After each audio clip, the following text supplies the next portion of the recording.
What if I told you the Blue Jays aren't done yet? Yeah, I know what you're thinking. They've already had an incredible offseason, right?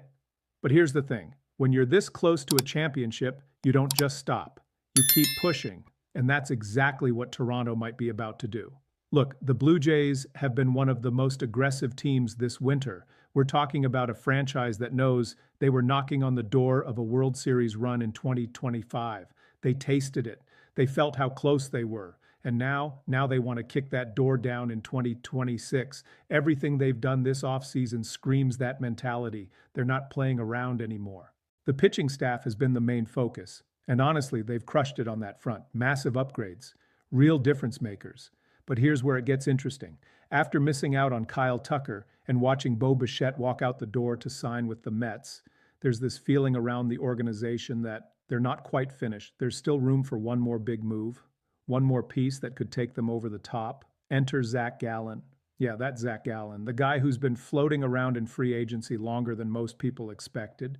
Joel Reuter over at Bleacher Report recently floated the idea that Toronto could be a dark horse candidate to land him. And you know what? It actually makes a lot of sense when you dig into it.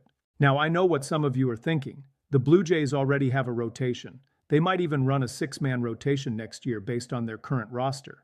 So why would they go after another starting pitcher? Well, here's the reality in baseball. You can never have too much pitching, ever. Injuries happen. Slumps happen. Guys underperform.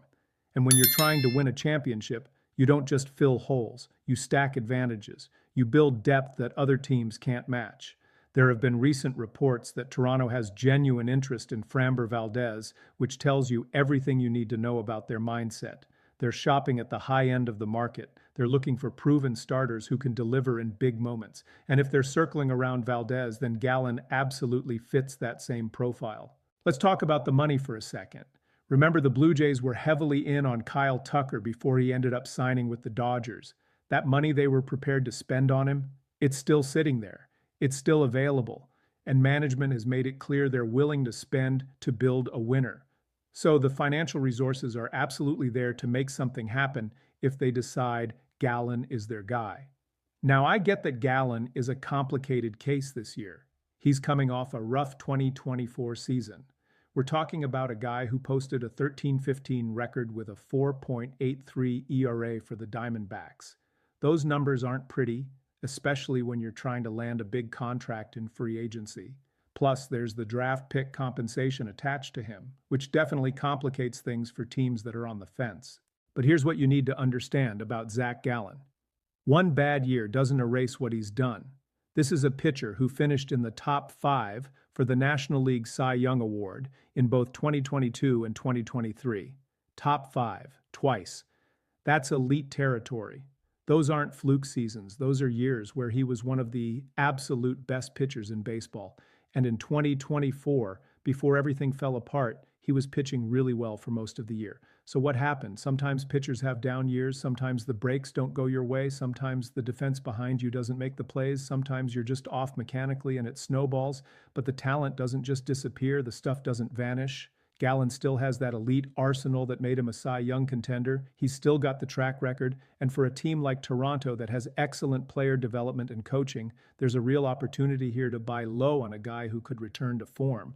Think about it from the Blue Jays' perspective. They could potentially land a pitcher who was one of the best in baseball just 2 years ago, and because of one rough season and draft pick compensation, his market has been incredibly slow. That means his price tag is going to be lower than it would have been if he was coming off another Cy Young caliber year. That's value.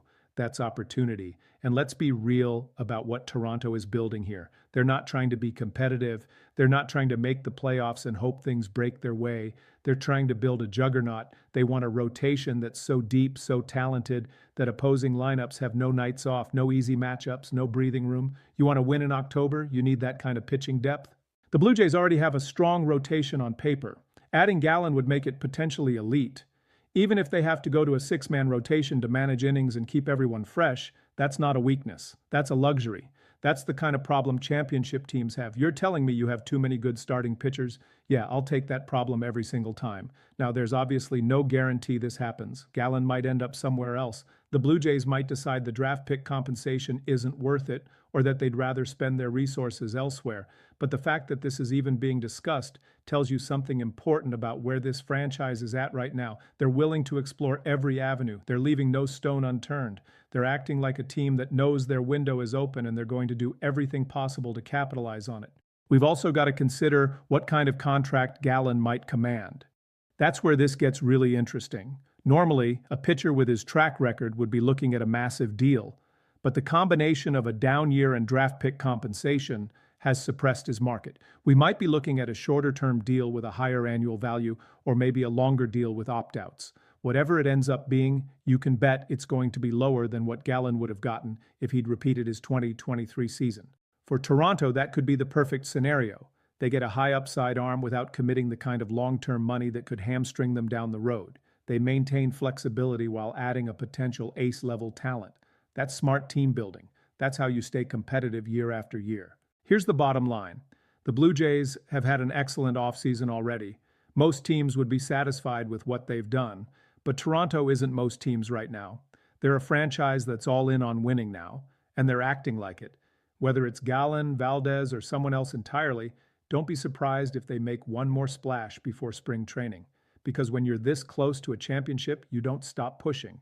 You keep going until you get there.